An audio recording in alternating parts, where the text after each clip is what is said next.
আগামী 10ই অঘ্রাণ রাস পূর্ণিমা। এই দিনটাতে আপনাদের কিছু করণীয় আছে। ইউটিউবের মাধ্যমে প্রচুর কথা শুনছেন আপনারা।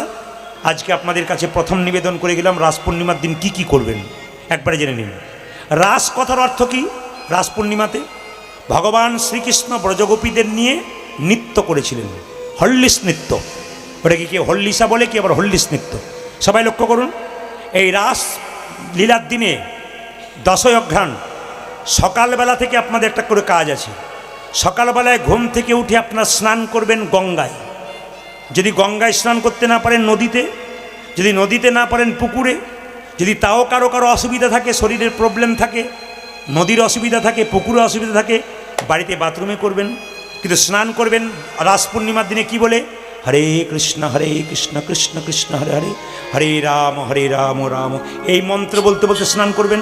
বাড়িতে গঙ্গা জল থাকলে একটু শেষে ছিটিয়ে নেবেন। যদি গঙ্গা জল না থাকে এই কাজটা করবেন মায়েরা, গঙ্গা গঙ্গা গঙ্গা 3 বার বলে মাথায় জলটা নেবেন, আপনার স্নান হয়ে যাবে। স্নান করার পর কি করবেন মা?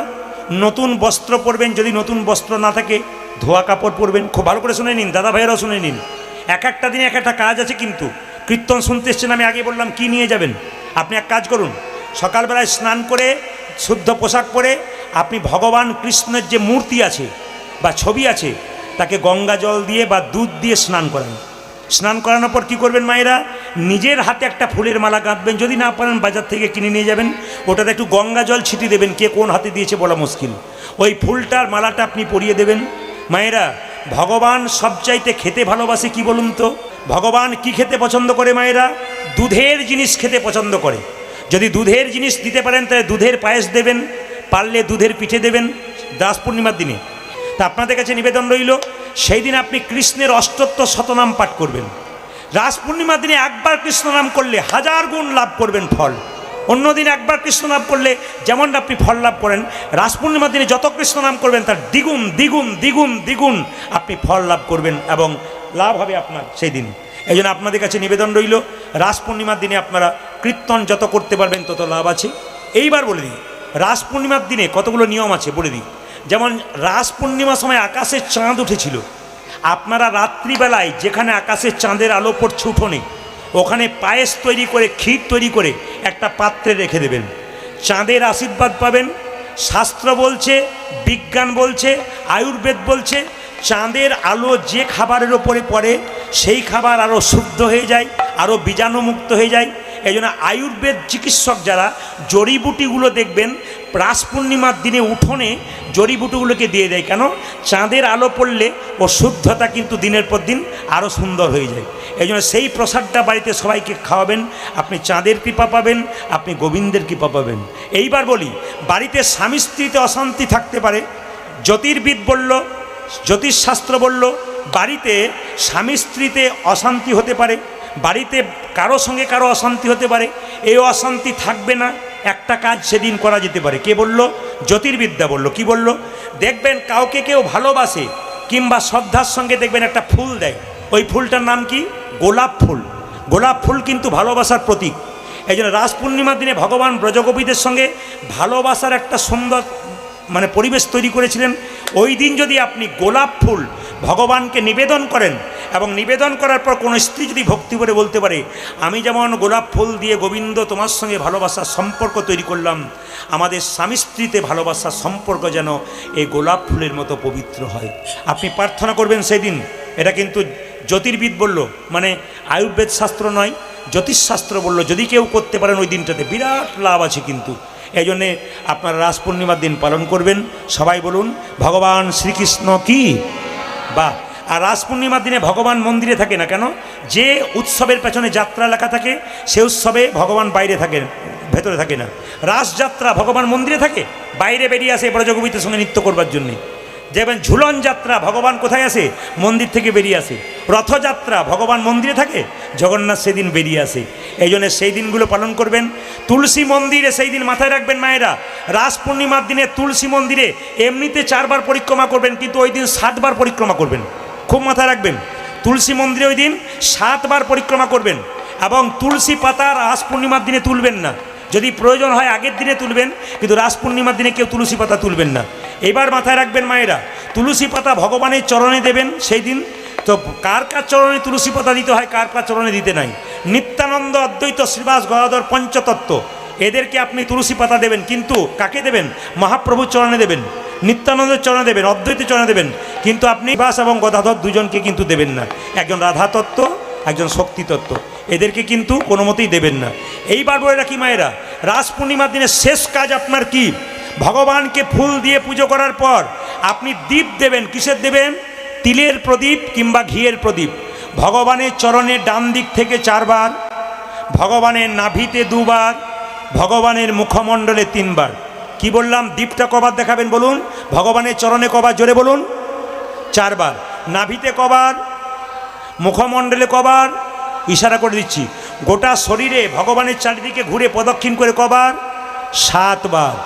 ওই দীপটা কিন্তু দেবদেবীকে দেখাবেন, মুখে দেখাবেন, বদনে, কিন্তু চরণে দেখাবেন না। আপনার গুরুদেবের চরণে তুলসী পত্র দেবেন না, প্রদীপ দেখাবেন বদনে। ওই দিনটা মাথায় রাখবেন। রাস পূর্ণিমার দিন আপনারা পালন করুন। আপনারা একাদশী কারা কারা করেন হাত তুলুন। আপনারা উত্থান একাদশীর দিন থেকে একাদশী শুরু করুন। মায়েরা, বাবারা যদি পারেন প্রদীপ ফলে নিবেদন রইল। শরীরকে সুস্থ রাখতে বিজ্ঞান বলছে প্রত্যেক দিন কাজ করছে একটা মেশিন, সপ্তাহে রেস্ট দিতে হয়। এই পেটটা প্রত্যেক দিন পরিশ্রম করছে, হজম করছে। একদিন রেস্ট দিন, দেখবেন আপনার শরীর দীর্ঘায়ু লাভ করবে। সবাই লক্ষ্য করুন যে এখানে বসে আছেন, একাদশীর দিনে আপনারা কী কী খাবেন, কী কী খাবেন না। মায়েরা, একাদশীর দিনে পঞ্চশস্য খাবেন না। চাল, গম, ধান, ডাল, সরিষা। সরিষার তেল মাখবেন না, সরিষার তেল খাবেন না। সাদা তেলে রান্না করবেন, সেদিন অন্ন খেতে পাবেন না, রুটি খেতে পাবেন না। অনেকে দেখবেন বলে আটা খেতে হয়, ওই দিনে একাদশী হয় না, তার আটাদশী হয়ে যায়। আটাকেও খাবেন না। একাদশীর দিনে চিন্তা থাকবে মা, সারাদিন গোবিন্দের চিন্তা করবেন। যদি পারেন নির্জলা একাদশী করবেন। নির্জলা একাদশী সবচাইতে ভালো। যদি শরীরে না কোলায় তাহলে আপনি এই একাদশী করতে পারেন। মধ্যম একাদশী কোনটা?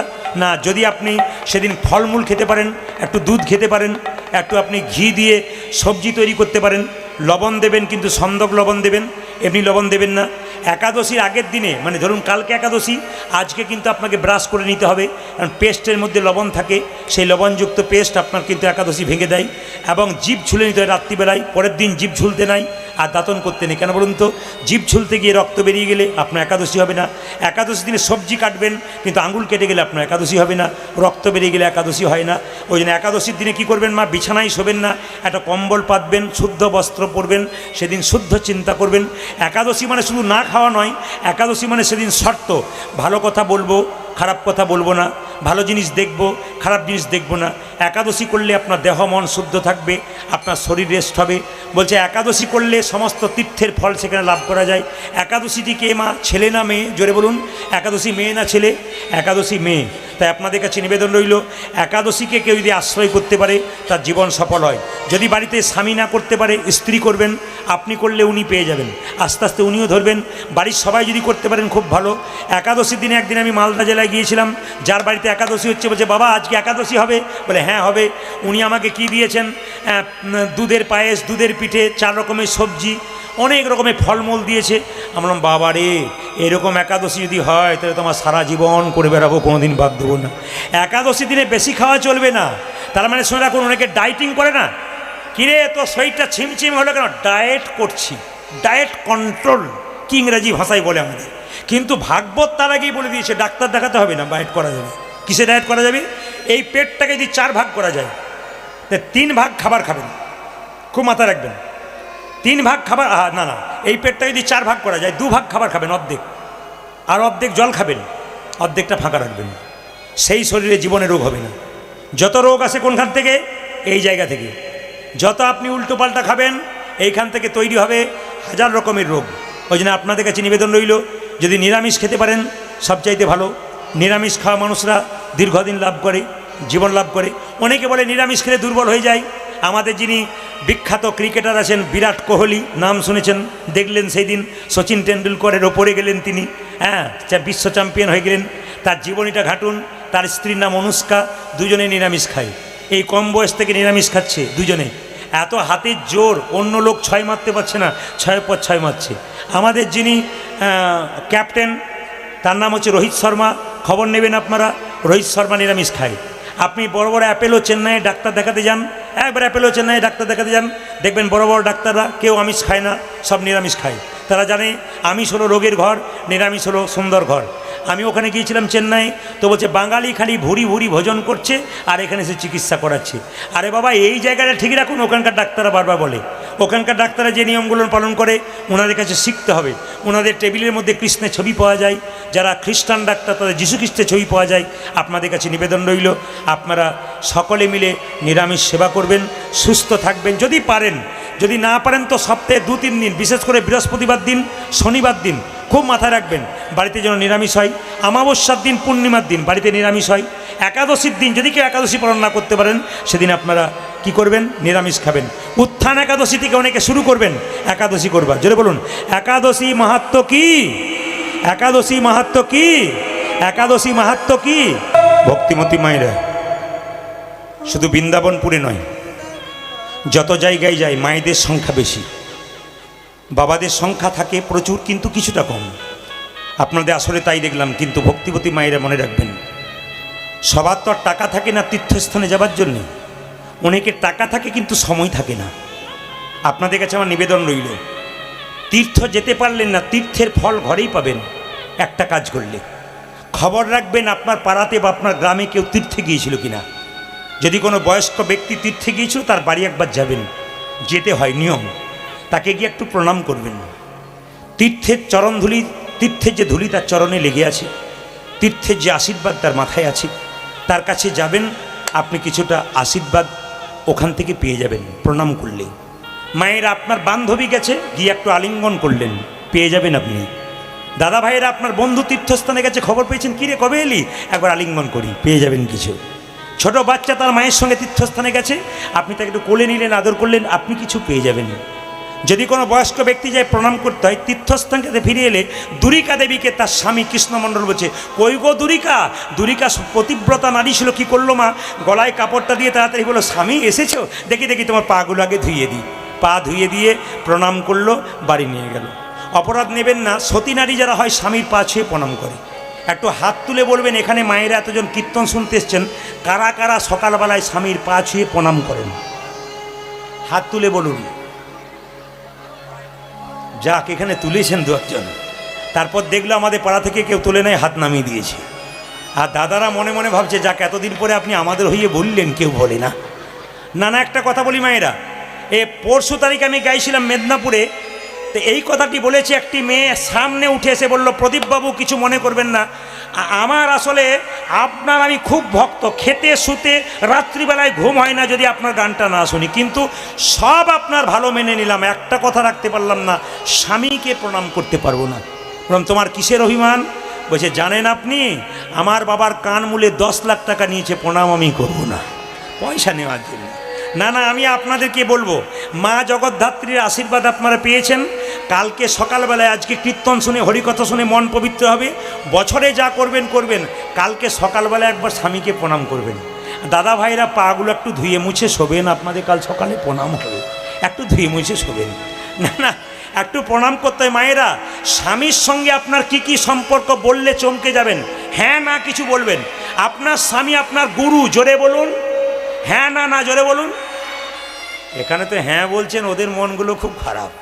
কেন বলুন তো? মনে মনে ভাবছে কি যে হয়, ঘরে না গেলে বুঝবেন না। গরুর বেলায় হ্যাঁ বলছে আপনার কাছে। না না, আপনার স্বামী আপনার দেবতা, এখন আর বলছে না। আপনার স্বামী আপনার রোগের ওষুধ, আপনার স্বামী আপনার বাবা, বাবা নয় তাই আবার হয় নাকি? আপনার স্বামী আপনার ভাই, আপনার স্বামী আপনার বন্ধু, সেটা হতে পারে আপনার স্বামী আপনার ছেলে। চমকে গেলেন তো? কিন্তু আমি তো শাস্ত্রের বাইরে কথা বলি না, শাস্ত্র হিসাবে বলবো। যেদিন নিমাই সন্ন্যাস নেবে, আগের রাত্রিতে বিষ্ণুপ্রিয়াকে বলেছে, প্রিয়া তুমি বাপের বাড়ি চলে যাও। বিষ্ণুপ্রিয়া বলেছিল, স্বামী আমি বাপের বাড়ি যাবো কেন? তুমি তো আমার বাবা, এটা তোমার বাপের বাড়ি, চুপ করো। এতদূর পড়াশোনা করলাম, লোকে আমাকে নিমাই পণ্ডিত বলে, আমি কোনোদিন জানতে পারলাম স্বামী বাবা। তুমি কি করে জানলে? বিষ্ণুপ্রিয়া বলল, শোনো, তুমি যেমন পণ্ডিত, লোকে তোমায় পণ্ডিত বলে চেনে, আমার বাবা তো সনাতন মিশ্র, সেও পণ্ডিত। আরে আমি যে পণ্ডিতের মেয়ে, বাবার কাছ থেকে শুনেছি স্বামী বাবা হয়, স্বামী ছেলে হয়, স্বামী ভাই হয়, স্বামী গুরু হয়। নিমাই বলল, আমার তো জানা নাই, তুমি আমায় বলে দাও। বিষ্ণুপ্রিয়া বলল, শোনো স্বামী, কখন স্বামী বাবা হয়? কখন হয়? অন্নদানে পিতা সম, রতিদানে পতি, অন্নদানে পিতা সম, রতিদানে পতি। মেয়েদের যতদিন বিয়ে না হয় বাবা অন্ন জোগাড় করে, বিয়ের পরে কে জোগাড় করে জোরে বলুন? স্বামী। স্বামী তো অন্নদাতা পিতা। অন্নদানে পিতা সম রতিদানে পতি। অন্নদানে পিতা সম রতিদানে পতি। ছেলে কখন হয়? পিণ্ডদানে পুত্র সম অগতির গতি। পিণ্ডদানে পুত্র সম অগতির গতি। পিণ্ডদানে পুত্র সম অগতির গতি। পিণ্ডদানে পুত্র সম জগতির গতি। আপনাদের একটু ভেঙে দিই, স্বামী স্ত্রী বেঁচে আছে, আগে যদি স্বামী মারা যায়, ছেলে মেয়ে না থাকে, কে পিণ্ড প্রদান করে? স্ত্রী। পিণ্ডদানে পুত্র সম অগতির গতি। পিণ্ডদানে পুত্র সম অগতির গতি। মায়েরা ভক্তি ভরে চেয়েছিল, স্ত্রী বলে উঠলো, স্বামী জগন্নাথ মন্দিরে গিয়েছিলে, মানে বলতে পারছে না ভয়ে, তুমি কি চাইলে? আচ্ছা কেমন জগন্নাথ দেখলে? দারুণ দেখলাম গো, এবার না তোমাকেও নিয়ে যাব। নিয়ে যাবে আমাকে এরপরে বারে, মানে বলতে পারছে না কি চাই। হ্যাঁ গো, জগন্নাথের কাছে প্রণাম করলে। জানো দুরিকা, প্রণাম করতে গিয়ে ভুল করে ফেললাম। কি ভুল? আমি ভেবেছিলাম কিছু চাইবো না, চেয়ে বসলাম। কি চাইলে? একটা কৃষ্ণ ভক্ত সন্তান। বাহ স্বামী, এটা তো সত্যি আমি সাধুগুরু বৈষ্ণবের মুখে শুনেছিলাম, যে মেয়ে প্রতিদিন ভগবানের কাছে প্রার্থনা করে একই কথা, ভগবান তার মনের ইচ্ছা পূর্ণ করে। ওগো স্বামী, আমি একবেলা খাই একবেলা না খাই, আমার কোনো অভাব নাই। আমি তোমাকে বলেছিলাম অভাব আছে, কিন্তু না, আমার একটি অভাব ছিল, আমি মা হতে পারি না। এর চাইতে কষ্ট আর কি হতে পারে? এই জগতে যে মা হতে পারে নাই, সে যদি কোনোদিন মা হয় তার যে কি আনন্দ হয় সে ছাড়া কেউ জানে না। তুমি যে আমাকে বললে জগন্নাথের কাছে আমি মা হব, এটাই তো খুশির খবর। আমি তো জগন্নাথের কাছে প্রার্থনা করছিলাম, তুমি যেদিন থেকে গিয়েছিলে একই কথা বারবার বলছিলাম, যেন আমি একটা কৃষ্ণ ভক্ত সন্তানের মা হই। আপনাদের হরিবাসরে এসে আমি সকলের জন্য প্রার্থনা করে যাব, স্বয়ং জগদ্ধাত্রী মায়ের কাছে, স্বয়ং ভগবান কৃষ্ণের কাছে, আপনাদের প্রতি বাড়ি বাড়ি একটা করে কৃষ্ণ ভক্ত সন্তান হোক। আমি চাইব না আপনার ছেলে চাকরি করুক কি বাড়ি করুক কি গাড়ি করুক, আমি একটা জিনিস চেয়ে যাবো, যেন কৃষ্ণ ভক্ত সন্তান হোক। প্রশ্ন করবেন, প্রদীপবাবু কৃষ্ণ ভক্ত সন্তান চাইলেন কেন? গত পরশু তারিখে আমার একজন ভদ্রলোক বলছে, প্রদীপবাবু বলে কি, আমার ছেলের জন্য আমি 10 লাখ টাকা রেখেছি, আমার চিন্তা নাই, আমার ছেলে বসে বসে খাবে, আমি মরে গেলে শান্তিতে মরবো, ছেলের জন্য টাকা রেখে গেলাম। আমরা দাদা, ছেলের জন্য 10 লাখ টাকা রাখলেন, ছেলেকে তৈরি করলেন কেমন? এরকম তৈরি করলেন না এরকম তৈরি করলেন? যদি এরকম তৈরি করেন তাহলে তো আপনার কাজ আছে, আপনার সাধ্য সারাবে, আপনার হরিনাম করাবে, ভক্তদেরকে উদ্দেশ্যে কিছু সেবা দেবে। আর যদি এরকম তৈরি করেন তাহলে তো নিতাই গৌর হরিবোল হয়ে যাবে। উনি বললেন না না, চেষ্টা করছি ভালো করবার যতটা হয়। আমি বলবো ছেলের জন্য সম্পদ রাখতে হবে না, ছেলেকে সম্পদ তৈরি করে যান। একজন বিখ্যাত গায়ক সেদিন টিভিতে একটা আলোচনা হচ্ছিল, তাতে বলেছিল, আমার বাবা আমাকে বলেছিল তোকে সম্পদ দিতে পারলাম না, কিন্তু সম্পদ তৈরি করে দিয়ে গেলাম। ছেলেদেরকে মায়েরা সম্পদ রাখার দরকার নাই, কুঁড়ে হয়ে যাবে, সম্পদ তৈরি করে যান, যেন দেশের জন্যে জগতের জন্যে কিছু দিতে পারে। রাধা রানী কি, শ্যাম সুন্দর কি, মদন মোহন কি, জয় বলছেন না ভয় বলছেন? জোরে বলুন, রাধা রানী কি। এই যে এত সুন্দর বলছেন, এরকম বলতে হবে, শ্যাম সুন্দর কি, মদন মোহন কি, হরিবাসর কি, সাধুগুরু বৈষ্ণব কি। মায়েরা, কিছুদিন পরে তার গর্ভে সন্তান এলো। জেনে নিন আপনারা, দিনটা ছিল রাস পূর্ণিমার দিন। দুরিকা দেবীর গর্ভে সন্তান এলো, আর সেই সন্তানটা যখন 10 মাস 10 দিন পরে পূর্ণ হয়ে গেল, তখন পদকর্তা বলল, দেখো দেখো, জন্ম নিচ্ছে ধারেন্দা গ্রামে, লীলাটির নাম কি? দুঃখী কৃষ্ণদাস। রাধা রানীর কৃপায়, জগন্নাথের কৃপায় কৃষ্ণমণ্ডলের ছেলে জন্ম নিচ্ছে, তার নাম দুঃখী মণ্ডল। সবাই উলুধ্বনি দিয়ে, ধারেন্দাতে জন্মিল দুঃখী মণ্ডল, ধারেন্দাতে জন্মিল দুঃখী মণ্ডল, ধারেন্দাতে জন্মিল দুঃখী মণ্ডল, জন্ম নিল রে। জোরে বলবেন মায়েরা। বাচ্চাটা তো জন্ম নিল, নাম পরে রাখবে। একটা কথা বলে রাখি, বাচ্চা জন্ম নিলে মুখে কি দিন? জোরে বলুন। নিমপাতা। নিম পাতা নাকি মধু দেন? আমাদের সব নিম পাতা দেয়। কেন দেয় বলুন তো? আগে শুনেছিলাম মধু দিলে নাকি মিষ্টি মিষ্টি, জোরে বলুন, কথা বলে। এখন কি সত্যিকারে বলে? হাত তুলে বলুন তো। ছেলে যত ছোট থাকবে মা মা করবে, যখন বড় হবে তখন কিছু বললে চুপ করে তো। এই মধু কিন্তু তখন নিতাই গৌর হরি বল। একটা আপনাদের শাস্ত্রের কথা বলে যায়, যে যেখানে বসে আছেন আগামী দিন থেকে এই কাজগুলো করবেন। মধুটা কিভাবে দেখবেন দেখুন। বাচ্চা জন্ম নিলে বাচ্চা যদি কান্নাকাটি না করে, ডাক্তারবাবু থাপ্পড় মেরে মেরে কান্না করায়। যে বাচ্চা জন্ম নিয়ে কান্না করে না, ওই বাচ্চা সুস্থ বাচ্চা নয়। বাচ্চা জন্ম নিয়ে মায়ের দুধ পান করতে পারে না, তখন আমাদের সংসারে আমরা কি করি, একটু মধু দিয়ে দিই, কেন? কান্না যেন বন্ধ হয়ে যায়। মায়েরা, এই মধুটা আপনারা কান্না বন্ধ হবার জন্যে দেন, মিষ্টি কথা বলার জন্যে নয়। কিন্তু একটা বই আপনাদের নাম বলবো, সবাই শুনে নিন, হিন্দু ধর্ম কী এবং কেন। বইটার নাম লোকনাথ কবিরাজের লেখা, বইটার নাম হিন্দু ধর্ম কী এবং কেন। তাতে পরিষ্কার করে লেখা আছে যে বাচ্চা জন্ম নিলে কখন তাকে মধু দিতে হয়। বলুন তো মায়েরা, বাচ্চা জন্ম দেওয়ার পর অসজ বৃহ থেকে কতদিন পর বের করানো হয়? জোরে বলুন। 52 দিন পর নাকি? আমি যখন 52 দিন বললাম, 2-4 জন বলছে হ্যাঁ হ্যাঁ, 52 দিন। 21 দিন। জোরে বলবেন, কতদিন?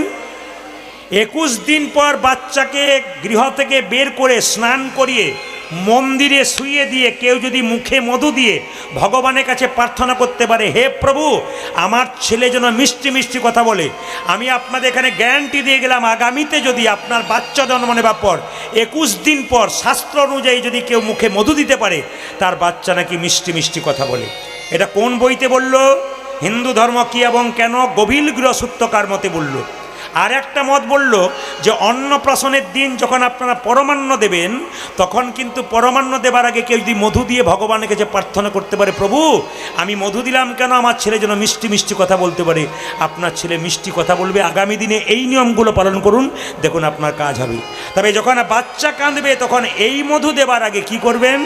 2 কানে কৃষ্ণ নাম শোনাবেন। মায়েরা, 2 কানে শোনাইল মধুর হরিনাম, আজ 2 কানে শোনাইল মধুর হরিনাম। কৃষ্ণমণ্ডল, এ ছেলে জন্ম নিচ্ছে, কান্নাকাটি করছে, মধুর ব্যবস্থা করতে পারোনি? আসলে মায়েরা, এত অভাব বাড়িতে যে মধু কেনার পয়সা নেই, বলছে এক কাজ করি না, মধু নাই বা দিতে পারলাম, 2 কানে শোনাইল মধুর হরিনাম, আজ 2 কানে শোনাইল মধুর হরিনাম, 2 কানে শোনাইল মধুর হরিনাম, 2 কানে শোনাইল মধুর হরিনাম, হরিনামে শোনালো, হরিনামে শোনালো, হরিনামে শোনালো, হরিনামে শোনালো, সংসারের কথা শোনার আগে হরিনামে শোনালো, সংসারের কথা শোনার আগে হরিনামে শোনালো, সংসারের কথা শোনার আগে নামময়। এইবারে আপনারা সমস্যাতে পড়বেন, ছেলে মেয়ের নাম রাখা নেই। আস্তে, আজকের বৃন্দাবনপুরে আরামবাগে কীর্তন করতে এসে একটা কথা বলে যাব, ছেলের নাম রাখবেন কৃষ্ণ, বিষ্ণু, নারায়ণ। অজামিল চোর ছিল, ডাকাত ছিল, চরিত্রহীন, ছেলের নাম কি রেখেছিল মা? অজামিল নাম রেখেছিল নারায়ণ। একদিন তিনি স্বর্গে গেলেন। মায়েরা, আপনাদের ছেলের নাম যদি ভগবানের নামের সঙ্গে রাখেন, আপনাদের ছেলের নাম যদি মহাপুরুষের নামের সঙ্গে রাখেন, আপনাদের ছেলের নাম, মেয়ের নাম যদি দেবীর নামে রাখেন, তবে আপনার ছেলে মেয়ে কী হতে পারে? যত আপনি কৃষ্ণ নাম করবেন তত আপনার লাভ হবে। ধরুন ছেলের নাম কৃষ্ণ রেখেছেন, এখন 10 বার কৃষ্ণ বলে ডাকছেন, 2 বার যদি গাল দেন 8 বার তো কৃষ্ণ বলে ডাকবেন প্রেম করে। মেয়েদের নাম কি? তবে একটা নিয়ম হচ্ছে, বাচ্চা পেটে এলে কতদিন পর নাম রাখতে হয়? বাচ্চা পেটে এলে নাম রাখতে নাই মা, জন্ম নেওয়ার 21 দিন পর নাম রাখতে হয়, শাস্ত্র বলল। তবে আমাদের বাঙালিরা কি করে না, অন্নপ্রাশনের দিনে নাম রাখে। কিন্তু অন্নপ্রাশনের দিনে রাখবেন, কিন্তু আপনাদেরকে বলবো, পেটে বাচ্চা থাকাকালীন কেউ নাম রাখবেন না, বাচ্চার অমঙ্গল হয়। অনেকেই দেখবেন বাচ্চা আসার আগে বলে, তো যদি ছেলে হয় তাহলে নাম রাখবো কি? বাবাই। আর মেয়ে যদি হয় নাম রাখবো কি? বিউটি বা সুইটি। আচ্ছা বলুন তো মা, বয়স হয়ে গেলে আর বিউটি সুইটি কিছু থাকবে? জোরে বলুন। রাধা রানী কি, শ্যাম সুন্দর কি, মদন মোহন কি? নামটা সুন্দর রাখতে হবে। পেটে বাচ্চা থাকলে অনুকূল ঠাকুর বলল, প্রতিদিন তুলসী মন্দিরে প্রণাম 1, ভগবানের মন্দিরে প্রত্যেক দিনে একই কথা, কৃষ্ণ ভক্ত সন্তান দাও 3 কি মা? মহাপুরুষের ছবিতে প্রণাম করা। অনেকে দেখবেন তুলসী মন্দিরে জল দেয় না, দেব মন্দিরে ওঠে না। আমি জিজ্ঞেস করি কেন ওঠেন না? আমার শাশুড়ি বারণ করেছে। আমি তাকে প্রশ্ন করি, তোমার শরীর খারাপ হলে ডাক্তার দেখাবে না শাশুড়িকে দেখাবে? তাই তুমি যখন কথা শুনবে, তত্ত্বজ্ঞানীর কাছে শুনবে, অন্য লোকের কাছে শুনবে না। তাই যখন ছেলেটা জন্ম নিল, মায়েরা, ছোট্ট ছেলে, নাম রাখলো কি? দুঃখের সংসারে জন্ম নিল, নাম রাখলো দুঃখী মণ্ডল। সেই ছেলে যখন আস্তে আস্তে বড় হলো, মা বাবা মা কি শিক্ষা দিল দেখুন, দুঃখী রে, তোকে এমনি এমনি পাই নাই বাবা, জগন্নাথ মন্দিরে জগন্নাথের কাছে প্রার্থনা করে পেয়েছি। তোর জীবনের একমাত্র উদ্দেশ্য কি জানিস? কৃষ্ণ চরণ লাভ করা। দুঃখী যখন শুনলো কৃষ্ণচরণ লাভ করতে হবে, বাবা মাকে জিজ্ঞেস করলো তাহলে কৃষ্ণচরণ লাভ করতে গেলে কি করতে হবে মা? বলে আগে গুরু ধরতে হবে। বলে গুরু কোথায় পাবো? বলে চলে যা সোজাই, কোথায়? নবদ্বীপ ধাম, দেখবি গুরু পাবি। 5 বছর বয়স যখন ছেলে দুঃখীর, তখন মা বাবা রাত্রিবেলায় ঘুমাচ্ছে, আর ছোট্ট ছেলেটি মা বাবাকে দূর থেকে প্রণাম করে বলছে, বাবা মা, কৃষ্ণচরণ লাভ করা যদি একমাত্র উদ্দেশ্য, আমাকে আশীর্বাদ করো, আমি যেন গুরুচরণ লাভ করতে পারি, কৃষ্ণ কৃপা পাই। ছোট্ট ছেলে যাচ্ছে আর গাইছে, আমি চলে যাই, আমি চলে যাই, আমি চলে যাই, চলে যাই, দাও গোবিদাই। হরি বল। আপনারা কেমন কীর্তন শুনছেন দেখি।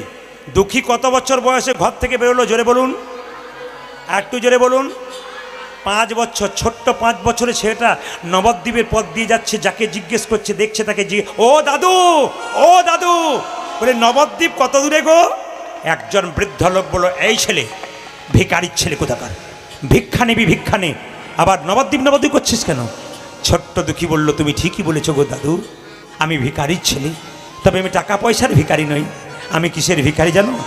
আমি প্রেমেরও ভিখারি, প্রেম ভিক্ষা করি যাব গো নদিয়ায়, যাব গো নদিয়ায়। উলধ্বনি, উলধ্বনি। নবদ্বীপের পাশে একটা জায়গা আছে, জায়গাটার নাম কালনা। ওই কালনা যদি কেউ যান তাহলে দেখবেন ওখানে হৃদয় চৈতন্য ঠাকুরের বাড়ি, বড় গুরুদেব।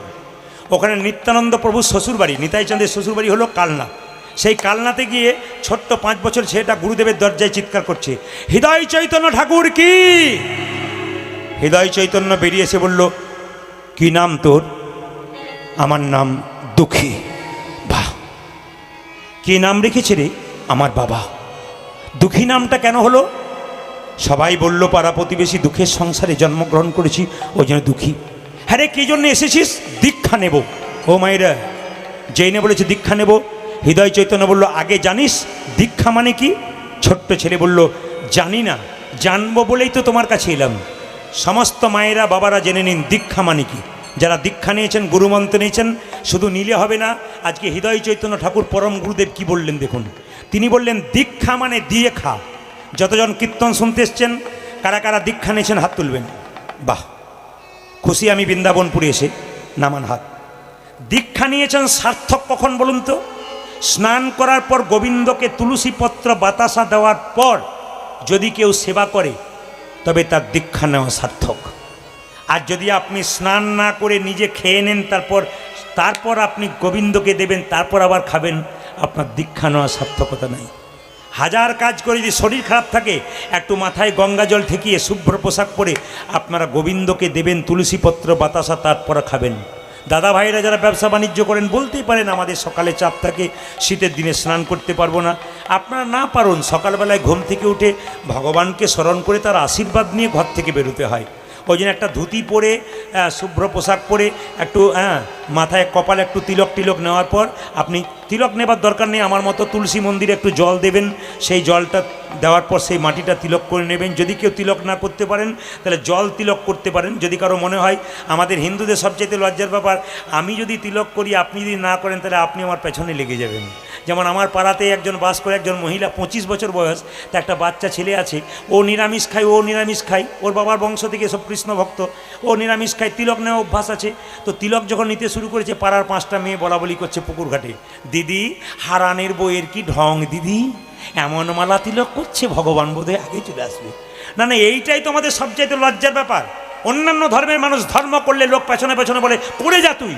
লজ্জার ব্যাপার আমাদের, কেউ যদি একবার ধর্ম করে তার পেছনে 1000 জন লেগে যায়। আপনাদেরকে বলে রাখি, কুকুর যায় রাস্তায়, হাতি যায় রাস্তায়, কুকুর ঘেউ ঘেউ করে, বলুন তো হাতি কি কুকুরের দিকে তাকায়? যারা কৃষ্ণ ভক্ত তারা তো হাতির মতো, নিন্দুক যারা তারা কুকুরের মতো। কুকুরের দিকে তাকালে আমাদের কৃষ্ণ নাম কোনোদিনও হবে না। যে কুকুরগুলো আপনাদের বিরুদ্ধে যায়, ওই কুকুরগুলোর দিকে তাকাবেন না, আপনি হাতির মতো রাস্তা দিয়ে যাবেন, ওরাও দেখবেন একদিন ঘেউ ঘেউ বাদ দিয়ে হরিনাম করতে শুরু করেছে। এই জন্য বলে দিই মায়েরা, তিলক যদি কেউ না করতে পারেন, জল তিলক করবেন। জল নেবেন, এই আঙ্গুলে করে তিলক করে নেবেন, যেমন করেছি সেরকম করে নেবেন, কেউ দেখতে পাক না পাক, শাস্ত্র বলছে আপনার জল তিলক হয়ে গেল। এইবার লক্ষ্য করুন, যে যেখানে বসে আছেন, হৃদয় চৈতন্য বলল আগে দীক্ষা মানে দিয়ে খা। বাহ, তুই দীক্ষা নিবি? বলে হ্যাঁ। আমার কাছে দীক্ষা নেওয়া তো সোজা নয়, দীক্ষা নিতে গেলে পরীক্ষা দিতে হবে। কি পরীক্ষা গুরুদেব? 5 বছরের ছেলেটাকে বলে এক কাজ কর, এই দেখ তোকে একটা মাটির কলসি মাথায় দিলাম, এই কলসিতে করে প্রত্যেক দিন গঙ্গা থেকে জল এনে আমার তুলসী বাগানে দিবি, যেদিন তোর সার্থক হবে সেদিন মন্ত্র দেব, তার আগে তোকে দেব না। ছোট্ট দুঃখী কলসিটা মাথায় নিয়ে যাচ্ছে আর গাইতে গাইতে যাচ্ছে। এখন আমি গুরুদেবের গানগুলো গাইবো, আপনার সবাই মিলে কিন্তু নিজে নিজে গুরুকে স্মরণ করুন। আমি যখন এই গানটা গাইবো না, যারা যারা গুরু মন্ত্র নিয়েছেন তারা গুরুকে স্মরণ করুন বসে বসে। যদি গুরু আপনার ছবি আছে, না না বাচ্চাকে একটু নাচতে দিন, কিছু করবেন না, বাচ্চাকে নাচতে দিন, খেলতে দিন, ওটাই ভালো, ও আনন্দ করছে, ওটা ঠিক আছে। সবাই মিলে গুরুকে স্মরণ করবেন। ছোট্ট দুঃখী যাচ্ছে জল আনতে আর গাইছে, জয় জয় শ্রী গুরু প্রেম কল্পতরু, অজয় জয় জয় শ্রী গুরু। সবাই গাইবেন আর গুরুকে স্মরণ করবেন বসে বসে। জয় জয় শ্রী গুরু প্রেম কল্পতরু, জয় জয় শ্রী গুরু। কিছু মনে করবেন না, এইদিকে তাকান। আমি একটু আগে বললাম হরিনাম আপনি করলে আপনার পেছনে লোক লেগে যায়। ছোট্ট ছেলেটা গঙ্গায় জল আনতে গেছে, কত বছর বয়স বললাম মা? জোরে বলুন। 5 বছর। মাথায় কি নিয়েছে জোরে বলুন? একটা মাটির কলসি। জল নিয়ে যখন গঙ্গায় জলটা নিতে যাবে, গঙ্গার ওপার থেকে একটা মেয়ে বল, এ খোকা, এ কি নাম তোর? আমার নাম দুঃখী। এইটুকু বাচ্চা কি করছিস? গঙ্গায় জল নিচ্ছি। কোথায় নিয়ে যাবি রে? ওই যে ওখানে আমার গুরুর কাছে। তোর গুরু কে? হৃদয় চৈতন্য। বলে মন্ত্র দিয়েছে? বলে এখনো দেয় নাই। দেবে কখন? বলেছে গঙ্গা জল নিয়ে তুলসী মঞ্চে দিবি মন্দিরে, যেদিন সার্থক হবে সেদিন দেবো। ওরে তুই বাড়ি পালিয়ে যা বাবা, তুই বাড়ি পালিয়ে যা। ওপার থেকে মেয়েরা বলছে। বলে কেন বাড়ি পালিয়ে যাবো? ওই গুরুকে চিনিস না? ওই হৃদয় চৈতন্য, হৃদয়টা বড় কঠিন। ওই তোর মতো কত ছেলে এলো আর গেল, কাউকে মন্ত্র দিল না। ও গরুর মতো খাটিয়ে দেবে, কাউকে মন্ত্র দেবে না। ছোট্ট ছেলে বলল, ও তোমরা আমার গুরুর বাইরেটা দেখলে গো, ভেতরটা দেখলে না। আসলে যারা আসল গুরু হয় তারা কেমন জানো? বাইরেটা নারকেলের মতো আর ভেতরটা খুব সুন্দর জল থাকে। বাইরেটা শক্ত, ভেতরে শ্বাস জল থাকে। তা আমার গুরুদেব হচ্ছে বাইরেটা শক্ত কিন্তু ভেতরে খুব প্রেম আছে। তখন পাড়ার মেয়েরা বলে উঠলো, দেখলি তো ভালোর কাল নাই, ভালো বলা ভালো নয়। ওরে পরের ছেলে পরমানন্দ, যত উচ্ছনে যায় তত আনন্দ। এই বলে মেয়েরা চলে গেল। মায়েরা ছোট্ট দুঃখী প্রত্যেক দিন মাটির কলসি করে জল আনতে আনতে মাথাতে দগদগে ঘা হয়ে গেল, ঘষা লেগে দগদগে ঘা, ছোট ছোট পোকা। দুঃখী কি করলো? মাথায় পাকড়ি বেঁধে গুরুদেবের কাছে জল নিয়ে যাচ্ছে। আর যেতে যেতে মায়েরা টলতে টলতে যাচ্ছে। গুরু দেখছে কি আমাদের ছোট্ট দুঃখী মাথায় পাগড়ি বেঁধে এমন টলতে টলতে আসছে কেন? তাহলে কি কিছু হলো? গুরুদেব বলল, কি রে দুঃখী, মাথায় পাগড়ি আনলি কেন? গুরুদেব আমি বলতে পারবো না। আমি কেমন করে ডাকিব হরি, বলো না আমায়, বলো না আমায়। ওই আমি কেমন করে ডাকিব হরি, বলো গো আমার, বলো গো